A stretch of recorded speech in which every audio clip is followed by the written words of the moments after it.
વડોદરા શહેરના માળી સમાજનો ભાજપ સામે રોષ, કેસરિયા ખેસ ત્યાગી ચૂંટણી બહિષ્કારની ચીમકી। વડોદરા શહેરમાં માળી સમાજ દ્વારા ભારતીય જનતા પાર્ટી સામે ઉગ્ર રોષ વ્યક્ત કરવામાં આવ્યો છે। સમાજના અગ્રણી સંજય માળીએ ભાજપ સરકાર પર અનેક આક્ષેપો લગાવ્યા છે। તેમણે જણાવ્યું કે ભાજપ કાર્યાલય ખાતે રજૂઆત કરવા છતાં તેમની સમસ્યાઓનું નિરાકરણ લાવવામાં આવ્યું નથી। સમાજની મુખ્ય માંગણીઓમાં ફૂલોની દુકાનો હટાવવાનો મુદ્દો, સરકારી નોકરીઓનું ખાનગીકરણ અને વારસદારોને નોકરી આપવાના કાયદાને બંધ કરવાનો મુદ્દો સામે આવ્યો છે। વધુમાં કોર્પોરેટરોના ભ્રષ્ટાચારને કારણે માળી સમાજને આર્થિક નુકસાન થયું હોવાનો પણ આક્ષેપ કરવામાં આવ્યો છે।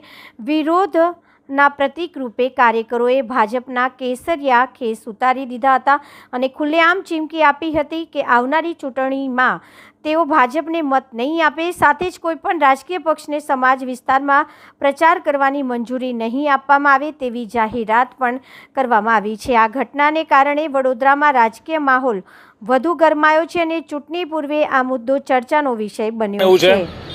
અમારા માળી સમાજે ગઈકાલે બીજેપી કાર્યાલય જયપ્રકાશ સોની સાહેબ જે છે એમને વિરોધ નોંધાવવા માટે ગયો હતો, પણ એમને કોઈ જવાબ પ્રોપર અમને આપ્યા નથી। જે વિરોધ નોંધાયો છે તો અમારી વાતને એમને સાંભળી નથી। કહેવામાં આવ્યું કે ઇલેક્શન પછી આવજો, અમે તમને સાંભળીશું। તો અત્યારે શું પ્રોબ્લેમ હતો? બીજી વસ્તુ છે કે અમારા સમાજના જેટલા પણ બીજેપી કાર્યકર્તા છે આજે વિરોધ એવો કરે છે કે જે બીજેપીના જે આ ખેસ છે એ આજે અમે ઉતારી દઈએ છીએ અને અમારા સમાજ ઉપર જે અત્યાચાર થઈ રહ્યો છે એ હવે અમે સહન કરીએ નહીં। સમાજની જે પણ લાગણી દુભાઈ છે, અત્યારના જે કોર્પોરેટરો જે 5 વર્ષ જે ભ્રષ્ટાચાર કર્યું છે એમાં અમારો સમાજને તો આર્થિક બહુ જ નુકસાન થયું છે। કારણ કે જેટલી ફૂલોની અમારી દુકાને તે ખસેડવામાં આવી છે। અમારા જે ફૂલોના વેપારીઓ છે એમના ફૂલો ભરીને લઈ જાય છે। તો અમારે સરકારને લાવી શાના માટે? સરકાર એના માટે હોય કે અમને અમારી મદદ કરે અને અમારા પ્રશ્ન જે હોય એને હલ કરે અને અમારી સહાયતા કરે। આ તો એનો વિરોધ થઈ ગયો છે।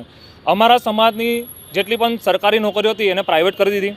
અમારા એવું હતું કે જે પિતા એક્સપાયર થઈ જાય તો એના વારસદારને નોકરી મળતી હતી, એ કાયદા બંધ કરી દીધા છે।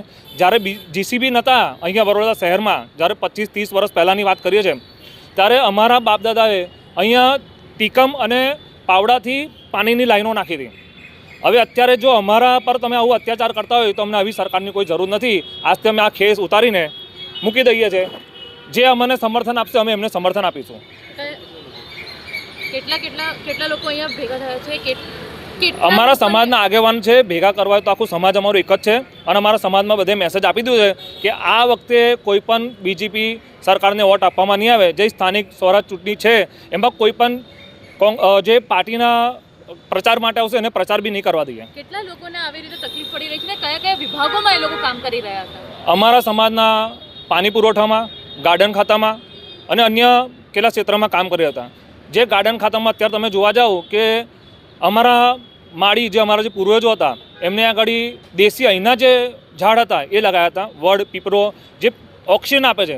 હવે અત્યારે અમને કોન્ટ્રાક્ટ સિસ્ટમ કરીને જે બહારથી જે જંગલી છોડ લાવીને લગાવ્યા છે એ રાત દિવસ કાર્બન ડાયોક્સાઇડ આપે છે। એ પણ એમના કરોડો રૂપિયાના એમના ભ્રષ્ટાચાર છે। શું નામ છે? હું સંજયભાઈ માળી, વડોદરા માળી સમાજ પ્રમુખ।